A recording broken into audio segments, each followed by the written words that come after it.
Hello there, YouTube. It's your Roby3, back to another kicking comic book review. We've been doing all trades recently, right? And we did a lot of weird DC, did a Marvel book, an Image book. Now I'm going to do another Image book, this time just a single issue. And it is Supreme number 41, Story of the Year, written by Alan Moore. Now, why just this issue? First off, it's like the only issue of Supreme I can get my hand on, even though I would like to read more. But it's the story of the year. Also the one written by Alan Moore. So if you don't know who Supreme is, he's an Image Comics Superman analog. If you don't know what a Superman analog is, it's a character that's basically supposed to be just like Superman in many respects, but maybe different in others. If you're familiar with characters from Marvel like Hyperion, perhaps the Sentry, Blue Marvel, they're all Superman analogs. And what about characters outside that, like Omni-Man and Homelander? Those are also Superman analogs. They are directly inspired by Superman, and are just supposed to be like him in a lot of ways, but with their own takes. So, first off, this book, aggressively 90s. Let me read you this one thing from the first page. Supreme! Beginning a great 3-part novel, see the man of mystery face the central mystery of his existence in Part 1, The Double Exposure. Boom! So, you have this very 90s-looking Supreme showing up to Earth. And it's his Earth, but it's not his Earth. It seems to be changing around him. The people on the Earth don't realize it's changing, but Supreme does. It's changing into a new world. It's being retconned. It's being rebooted. But Supreme is very powerful. And he is not being rebooted. By the way, if you hear a weird noise, my cat is chasing a fly. Anyhow, he lands on this Earth. He doesn't know what's happening. And 3 other Supremes from 3 different eras of Supreme, which didn't actually, exist. These are hypothetical eras of Supreme. Show up. One is very clearly supposed to be like the original Superman. He can't fly. He can just jump really far. And then one is like a very edgy-looking version of him. And then another one is Sister Supreme, who is a black woman who talks in a way that one could call racist. But she's written that way to make a point by the author. Actually, there's more than 3 Supremes, but these are the, ones that we're focusing on here. So, there's also, a Mighty Mouse Supreme. FYI. But he's really overshadowed by the others in every regard except visually. But Supreme's world is being rebooted, and so they take him to the land of 1,000 Supremes. And it's this big city in a void, and this is part 2 of the 3-part quote-unquote novel. It's all 3 parts are in this one big issue. And it's actually very interesting, because the first Supreme, upon his world being rebooted, found himself in this void. And as more and more Supremes have come, they've built a city here, in this big white void, which technically isn't a void because it's white.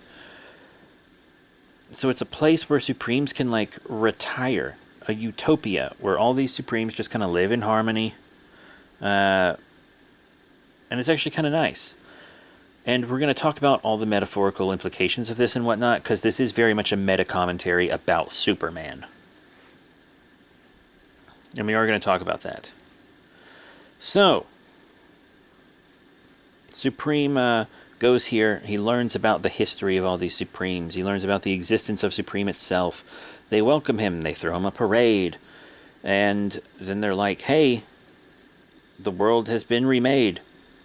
You can go back, or you can stay here, and another Supreme will take over. But of course he chooses to go help, because he's a hero. Very much a hero. And then, of course, he just kind of is in this, like, Clark Kent-y kind of outfit and position and stuff at the very end. But now I want to go back through the book and talk about the implications. So Alan Moore is a true comics architect. Corporate comics fucked him at every turn. Every turn. Miracle Man, Watchmen, everything he did, he got fucked for. But he's spectacular. Really, truly, he is. And I respect the shit out of him, both for his work in comics and for just the way he says what he believes. But Supreme is clearly a stand-in for Superman here. And all these other past versions of Superman show up. So, Supreme is so powerful that he can survive the recreation of his world. He can survive a reboot. And metaphorically, it's because he is such a great character. Superman, not Supreme. Try to keep up with me here. I'm going to be going back and forth talking about them. Superman has survived many retcons and reboots and rewritings and different authors and Elseworlds. But he's still Superman. At his core, Superman is the same character that first graced the pages of Action Comics, no matter what changes they make to him in the main continuity.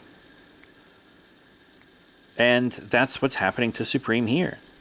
All these alternate versions of Supreme live in this other dimension where they get to be happy.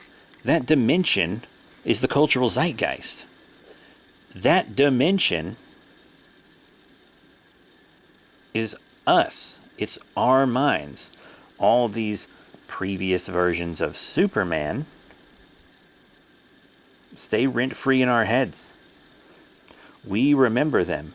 And this is a utopia that these Supremes live in, because we often remember these versions of Superman just for the good. That's kind of a bias that people have.